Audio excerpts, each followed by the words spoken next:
Olá, este é o Conexão. No fim de 2017, a lei da adoção foi sancionada com vetos. As mudanças implementadas dividem opiniões e afetam diretamente a vida de 7.200 crianças e adolescentes que, de acordo com o Cadastro Nacional de Adoção, aguardam por uma família. Este é o nosso assunto de hoje. Nós vamos falar sobre os pontos que mudaram. E quem vai me ajudar nesta conversa é a Glória Heloísa Lima da Silva, que é juíza titular da 2ª Vara da Infância, da Juventude e do Idoso da Comarca da Capital do Estado do Rio de Janeiro, e o Felipe Fernandes, que é advogado e coordenador do Quintal de Ana. Gente, muito obrigada pela participação de vocês aqui com a gente. Acredito que vamos ter uma oportunidade maravilhosa de tirar nossas dúvidas, porque temos algumas em relação à adoção, à lei, o que mudou, como é que são os trâmites atualmente.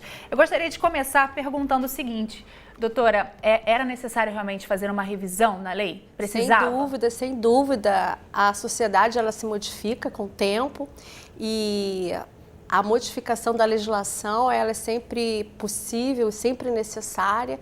E em relação à adoção, o grande objetivo do legislador foi acelerar não só o processo de adoção, mas também regulamentar as questões que envolvem a entrega de crianças pelas próprias mães, porque entregar é proteger, e havia necessidade de se estabelecer uma formalidade não só para a entrega, como também para o próprio processo, para que essa criança fosse imediatamente encaminhada para a adoção. Ótimo. Antes da gente pegar suas informações, Felipe, eu gostaria que a gente mostrasse para quem está em casa um pouco do Quintal de Ana. Vocês estimulam as adoções necessárias, é assim que vocês chamam? Nós chamamos de adoções necessárias. Primeiro, eu gostaria só de ampliar a informação inicial que você deu em relação à quantidade, Karen, de crianças acolhidas, já destituídas do poder familiar e disponíveis para adoção. Hoje nós já temos mais de 8.400 crianças. São 8.400, então? Esse dado é atualizado diariamente pelo CNJ. Então por isso que a gente não tinha esse dado tão atualizado, né? Assim. Eu verifico diariamente. E ainda bem que você me falou, então são 8.400 crianças hoje no Brasil. Já mais que 400, os números vão aumentando. Caramba. Imagino que hoje já tem um pouquinho mais. Entendi. Assim então, como nós temos, por outro lado, mais de 42 mil habilitados no Cadastro Nacional pretendentes à adoção. Entendi. Né? E aí, falando um pouco sobre o Quintal de Ana e as adoções necessárias, como é que é esse trabalho do Quintal de Ana? O Quintal de Ana é um grupo de apoio à adoção, surge a partir de pretendentes, na verdade, pessoas que já tinham adotado, pretendentes à adoção que já tinham adotado, tinham questões que queriam dividir com outras pessoas que tinham adotado, experiências. Sim. E logo após essa primeira reunião, que foi através de um colégio, as pessoas colocaram, pais adotivos colocaram anúncios para eles se reunirem. Eles se reuniram, começaram a falar sobre suas questões, se contava sobre adoção, quando contava, como contava, se a criança sofria bullying, se não sofria, o que acontecia com ela quando ela ficava adolescente, enfim, várias questões relativas à adoção que são relativas à filiação também, mas a adoção juntava esse grupo de pessoas. E era para compartilhar mesmo, né? Sim, para compartilhar, mas logo depois foi percebido que era necessário também trabalhar outras linhas de ação. Então, o Quintal de Ana passou a trabalhar com a preparação dos pretendentes à adoção para habilitação para adoção. Sim. Né? Então, a gente trabalha com os pretendentes à adoção também, e aí nós criamos um leque diverso de programas e projetos para que a gente possa trabalhar tanto com a pós-adoção, nós temos um grupo de pós-adoção, então são pessoas que já adotaram e querem continuar falando sobre suas adoções com uma psicóloga responsável. Sim. Nós temos um grupo chamado Pintando Sete no Quintal, esse grupo funciona junto com pós-adoção para os filhos que estão lá, então eles ficam com uma pedagoga, fazendo alguma atividade. Então, são várias atividades ali que o Quintal de Ana proporciona e tenta ajudar nesse processo, né? E principalmente na divulgação da nova cultura de adoção. Ótimo. Essa nova cultura de adoção é o entendimento da criança como sujeito de direitos. Né? O que a Constituição, no seu artigo 227, mudou em relação à doutrina da situação irregular. E agora a gente vai falar, então, sobre essas questões de mudança e tal. Vamos tratar ponto a ponto. Vamos começar, então, sobre essa questão do estágio de convivência. O que mudou, doutora, na questão do estágio de convivência? Na realidade, a legislação anterior ela não estabelecia um prazo a ser obedecido em se tratando de adoções nacionais. ficava muito ao critério do magistrado qual seria esse prazo, até porque nós estamos falando de afetividade. E quando se fala de afetividade entre a criança e o pretendente, nós não podemos fixar de uma forma muito pontual, né, um período para se perceber se haverá ou não sucesso na adoção. São aqueles primeiros meses, então, entre o pai e o filho, né? Sim, hoje a legislação estabelece um número, né, de 90 dias, para que se possa perceber se durante esse período de 90 dias de convivência a criança aceitou essa nova família. É muito bom ser colocado nesse espaço, como o Dr. Felipe muito disse agora, a adoção hoje, ela é, na realidade, promovida no interesse da criança, porque o direito subjetivo fundamental a ter uma família e conviver em família é o da criança. Portanto, toda a modificação que a legislação trouxe foi no sentido de preservar os interesses da criança. Então, se houver alguma dúvida, alguma incompatibilidade, o juiz e, obviamente, todos aqueles que estão envolvidos no processo de adoção terão sempre como primazia perceber se a criança está bem, o seu melhor interesse, para que essa adoção venha efetivamente a ser definitiva, venha a ser concretizada com a chancela do Estado. Essa é uma questão que deve ser colocada. Não existe mais a possibilidade de se admitir uma adoção no interesse só do adotante. Sim. Então, esse período de convivência de 90 dias, de 40 dias, de 30 dias, na realidade é um período onde vai se perceber de uma forma subjetiva se há um encontro de amor, um encontro de almas. O máximo agora é 90 dias. No máximo 90 dias. E se tratando de adoções internacionais, a legislação continuou falando entre 30 e 45 dias. O segundo ponto que eu queria falar era sobre a conclusão do processo, que agora será de 120 dias. O que mudou? Antes a gente não tinha um prazo, né? Não havia um prazo para a duração do processo de adoção. Havia prazo para término do processo de destituição do poder familiar, que era de 120 dias, e foi mantido em 120 dias, prorrogáveis por mais 60 dias se houver recurso. No processo de adoção nós temos agora um prazo, ainda, a meu ver, que ele não é possível de ser cumprido pelo nosso arcabouço processual, mas eu acho que é um bom prazo no sentido de a gente buscar que um dia se chegue a esse prazo de 120 dias prorrogáveis por mais 120 dias. Praticamente no dia a dia, a senhora acredita que é possível 120 dias? Olha, depende muito do caso, independentemente dessa modificação de 22 de novembro, salvo engano, 22 ou 23 de novembro, na minha vara, concretamente falando, eu tinha casos de adoções de 90 dias, de 40 dias. Por exemplo, mães que resolviam entregar para a vara da infância o seu próprio filho. Crianças que eram abandonadas, por exemplo, no hospital, simplesmente havia evasão da genitora, não havia pai registral, portanto, esse tipo de adoção era uma adoção muito rápida, muito célere.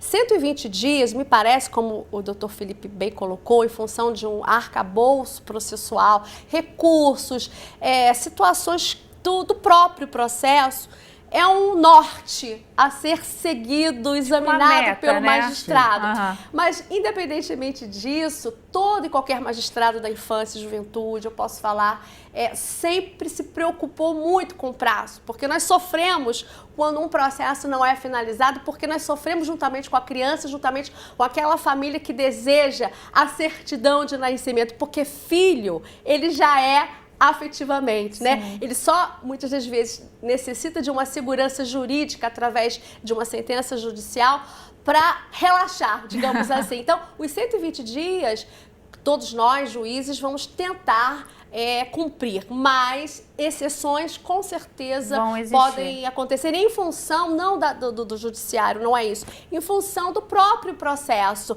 a necessidade de localização, férias, enfim, várias coisas que podem acontecer no processo e podem fazer com que ele se estenda um pouco mais. O importante é deixar claro que todo processo precisa ser definido num prazo razoável. E essa razoabilidade é que se busca não só no processo de adoção, em todo e qualquer processo. Claro que, se tratando de crianças e adolescentes, que gozam de prioridade, e uma das modificações da legislação que eu gostaria até de colocar, que é a prioridade da prioridade, que é a prioridade dos processos que envolvem crianças que possuem condições especiais. Sim. Então, hoje já está positivado esta prioridade. Nós vamos tentar de tudo para que esse processo não seja emperrado com a máquina burocrática e cumprir os 120 dias. A gente vai interromper algumas explicações para a gente conversar com a Ana Davini, que é jornalista, escreveu um livro que fala sobre o processo de adoção. O livro se chama Te Amo Até a Lua. Olá, Ana, você me escuta bem? Sim, Karen, boa tarde. Muito obrigada por participar com a gente, Ana. Eu queria que a gente começasse explicando sobre essa questão que eu tive a impressão de que vários mitos que a gente ouve estão mudando muito em relação ao processo de adoção. Como a doutora estava dizendo aqui sobre crianças que têm algum tipo de deficiência, adoção interracial, as pessoas estão mais dispostas a adotar sem os preconceitos.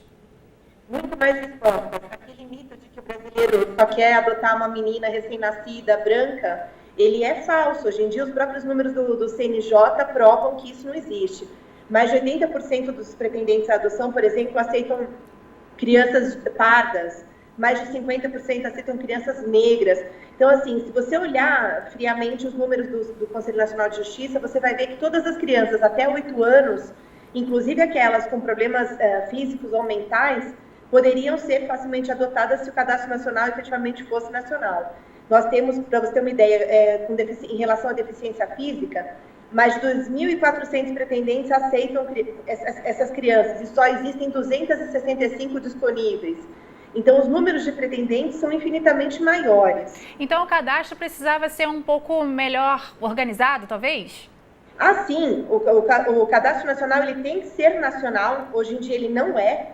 No segundo semestre do ano passado nós tivemos uma ótima notícia por parte do CNJ, eles realizaram uma série de reuniões em alguns estados brasileiros, com as varas de infância, com profissionais ligados à área, ao tema adoção, e prometeram que o cadastro vai ser unificado, que os sistemas vão ser integrados, inclusive que eles vão começar a capacitar, não tem uma data certa de início, mas eles prometeram capacitar todos os funcionários de todas as varas de infância do Brasil para nacionalizar o cadastro. Eu tenho certeza que isso vai agilizar tudo, não só a colocação de crianças mais velhas ou de crianças com algum tipo de problema de saúde.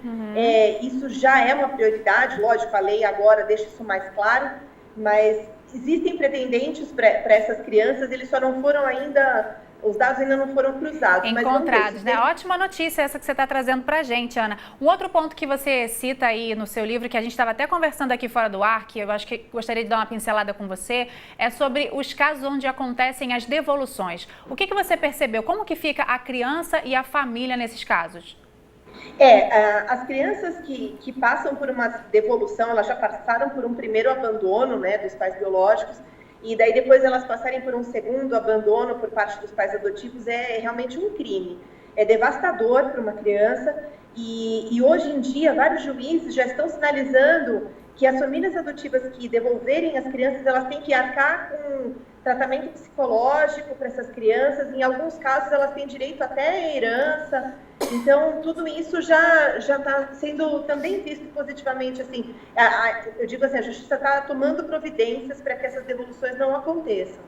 Sim, e você também passou pelo processo de adoção, né? Sim. E o que você diria, assim, de dica que você acha que, tanto no seu caso, quanto nos casos que você acompanhou, quais são as atitudes que tornam o processo de adoção e de adaptação um momento fluido, um momento orgânico? Tem algumas dicas para que não ocorram devoluções e para que o processo funcione efetivamente. A primeira delas é que o casal tem que concordar em relação ao perfil da criança. Não adianta nada a mulher querer um bebê e o marido querer uma criança a partir de 14 anos. Sim. Então, tem que ter uma concordância, primeiramente em relação até à adoção, porque tem casais que eles não concordam, o marido quer, a mulher não quer e assim por diante. Tem que ter um estudo sobre o que é a adoção, como funcionam, que doenças podem surgir, o entendimento sobre os danos do crack, que muitas vezes assim, a ciência não prova ainda se o crack provoca ou não danos para uma criança. e também a participação em grupos de apoio. O Quintal de Ana, inclusive, eu conheço super bem, há muitos anos acompanho toda a trajetória deles, e é sensacional o trabalho que eles fazem de conscientização. E não só eles, mas assim, existem grupos de apoio espalhados pelo Brasil inteiro. Muito legal. Ô, Ana, muito obrigada pela sua participação. A gente vai mostrar o seu livro agora, tá? Mas eu te agradeço muito pela sua participação aqui e parabéns pelo seu trabalho. Eu que agradeço. Um abraço. Vamos mostrar, então, a foto do livro para quem estiver interessado? Ó, Te Amo Até a Lua, uma capa tão bonitinha, né? E aí, você que está nesse momento, querendo saber um pouco mais da experiência da Ana e de outras pessoas, pais e mães que passaram, fica aí a dica da gente, Te Amo Até a Lua. Eu queria continuar falando com vocês sobre essa questão da devolução. Acontecem muitos esses casos, doutora?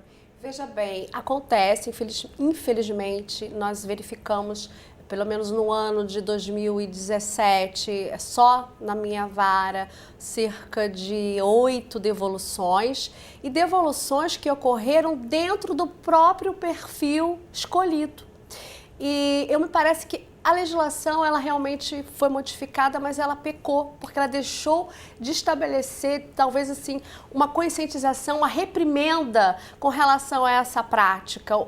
Hoje, a legislação só fala simplesmente na inabilitação, que a inabilitação, na realidade, seria óbvia, um casal que, depois de ter sido habilitado, de ter participado, por exemplo, de um grupo de apoio de adoção, antes da adoção, depois, por ter participado do processo de habilitação, onde dentro da vara da infância e juventude, ela é, digamos assim, apoiada, porque nós temos psicólogos e assistentes sociais, a habilitação, ela só é proferida através de uma sentença após uma investigação social, psicológica deste habilitado. Sim. Portanto, o grupo de apoio é um coadjuvante à vara da infância. E que pode ajudar, né? Que pode não e ajuda, chegar, né? e ajuda, mas isso não é certeza absoluta do sucesso da adoção, porque as pessoas se modificam.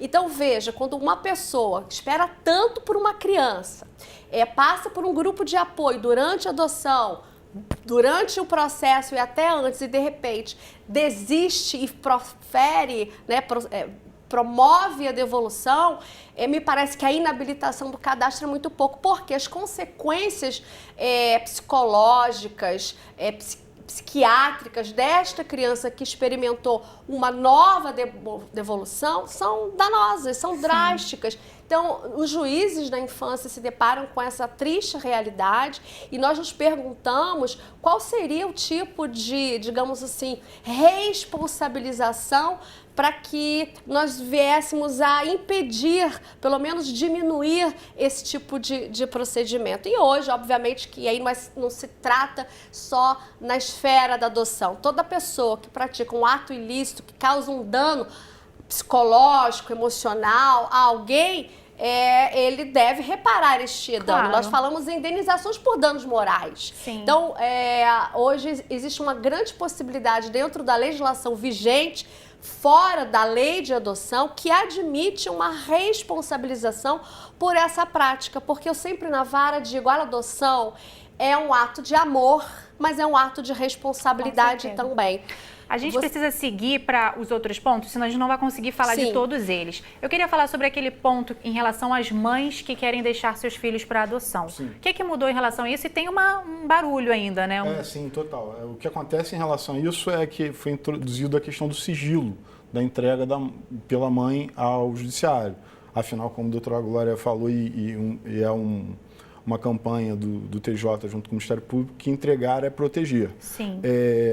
E há uma questão também na lei, que ainda, de certa forma, é muito biologista, ela busca mais os interesses das famílias biológicas, das famílias de origem, do que quem deveria ser observado, como a doutora Glória bem disse, é o interesse da criança, né, do adolescente. Então, a entrega, ela acaba sendo contrária a alguns outros parâmetros da lei que estabelecem que a família extensa deve ser buscada a todo custo. Então a lei fala que tem que ser sigilosa, então se a mulher teve um neném, ela não pode ser mãe, ela decidiu colocar para adoção. Sim. Aí ela pode fazer isso de forma sigilosa. Só que aí a justiça tem que procurar a família extensa. A própria lei diz que há necessidade de procurar a família extensa. Aí perde-se o sigilo, sigilo, que mudou né? agora foi a questão do tempo. Sim. Né? Antigamente a gente não tinha um prazo para buscar a família extensa, agora nós temos um prazo que é de 90 dias, prorrogáveis por mais 90 dias, para buscar essa família extensa, que é um prazo finito. De certa forma é bom, por um lado, porque vai ter um tempo certo para isso acontecer, né? E em relação também aos ofícios, que não precisam ser mais... Você vai buscar algum familiar, você tem que expedir ofícios para ampla, enfim, para os cadastros. Mas aí a questão do sigilo mesmo não vai ser... Exatamente, o sigilo fica um pouco comprometido. Vai ser respeitado. Aí vai né? depender de cada juiz, como ele vai aplicar, para a jurisprudência ir formando como vai ser aplicado. Entendi. Né? Tá. Só para não deixar sem resposta, porque você fez a primeira pergunta, e é a questão das adoções necessárias do quintal. Sim, nós trabalhamos com as adoções necessárias. As adoções necessárias são as adoções que a Ana falou, né? São as adoções de crianças mais velhas, de adoções interraciais, adoções de crianças com doenças. Essas adoções são as que a gente estimula nesses grupos que eu havia falado, né? O grupo reflexivo preparatório para habilitação. O próximo ponto, que talvez seja o nosso último, é a questão dos padrinhos. As pessoas que querem adotar podem atuar como padrinhos? Não podem? O que mudou na lei agora? Vamos colocar da seguinte forma: o Instituto do Apadrinhamento, ele passou a ser regulamentado através de uma legislação nacional. Mas o Instituto do Apadrinhamento, ele já existia de forma local, como boas práticas incentivadas pela Vara da Infância e Juventude. Havia e ainda existe, né, uma tendência em se admitir que aquele padrinho afetivo, né, viesse a adotar diretamente, mas essa possibilidade, ela não foi admitida na nossa legislação. Então vamos partir da seguinte premissa: pessoas habilitadas e que desejam apadrinhar podem. O que não significa dizer que elas terão prioridade, porque existe o cadastro. Ah, sim, entendi. Né? Agora, o que a legislação procurou estabelecer neste momento foi justamente evitar a burla do cadastro, porque então não se cadastrava, as pessoas não faziam o processo de habilitação e simplesmente apadrinhavam. Então, nós iríamos retroceder no tempo. Então, na realidade, esses dois dispositivos que foram vetados previam a possibilidade do padrinho, né, não passar diretamente, necessariamente, pela habilitação pelo Cadastro Nacional de Adoção. Ele vai entrar lá no fim da fila. Então, nós estamos excluindo que um padrinho não vai adotar. Agora, para adotar, necessariamente, salvo as exceções legais, né, todos aqueles devem, né, se habilitar e cumprir a legislação. Eu só queria deixar claro, e complementando as informações que o Dr. Felipe bem colocou em relação à entrega da criança, da busca pela família extensa, me parece que o legislador, quando optou em determinar um prazo para que o juiz viesse a buscar a família extensa, muito provavelmente porque ali, né, existe muitas das vezes um conflito de direitos. No né? caso da mãe que quer deixar o neném, porque né? é o direito da criança de conhecer a sua origem, Sim. né, seu pai, seus avós, né? E o direito da mãe de simplesmente não exercer a maternidade com responsabilidade por questões pessoais.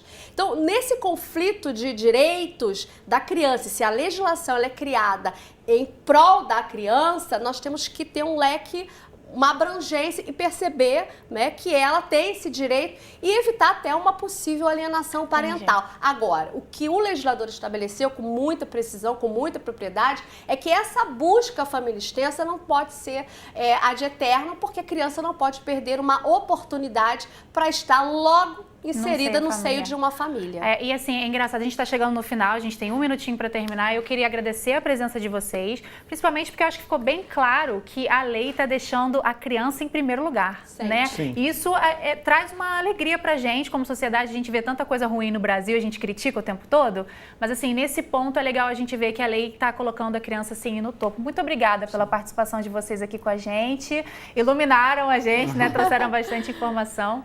E a você de casa, eu quero agradecer a sua companhia por estar aqui com a gente. Se você quiser rever esse bate-papo para tirar mais dúvidas ainda, você já sabe, é só acessar o futuraplay.org. Até a próxima!